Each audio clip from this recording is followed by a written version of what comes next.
اس کو عربی میں کہتے ہیں ضب، ضاد با ضب، اردو میں اس کو کہتے ہیں سانڈا۔ آپ کے دسترخوان پر یہ کھایا گیا تھا تو آپ نے خود جو ہے اس کو ناپسند کیا کھانا، کہ بعض اوقات ہمیں کوئی چیز اچھی نہیں لگتی، لیکن اس کا معنی یہ نہیں کہ وہ حرام ہے۔ کوئی چیز ہم کو گندی لگتی ہے، اس کا معنی یہ نہیں کہ وہ ناپاک ہے۔ تو پاکی ناپاکی، حلال اور حرام شرعی احکامات ہیں کہ جس میں ہم اپنے مزاج کو نہیں دیکھیں گے، کیونکہ اس میں غلط فہمی ایک پائی جاتی ہے، وہ بھی ہم دور کرنا چاہتے ہیں۔ بعض بھائی کہتے ہیں کہ اس کو گو کہتے ہیں، یہ بھی میں بتانا چاہتا ہوں کہ سانڈا اور ہے، گو دوسری چیز ہے۔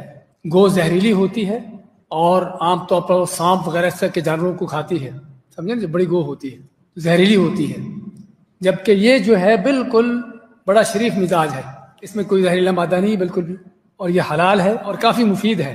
شاید آپ نے سنا ہو سانڈے کا تیل بڑا مفید ہوتا ہے۔ تو اللہ کل حال یہ حلال ہے اور گو حرام ہے، دونوں الگ الگ جانور ہیں۔ ہمارے بہت سے لوگ دونوں میں فرق نہیں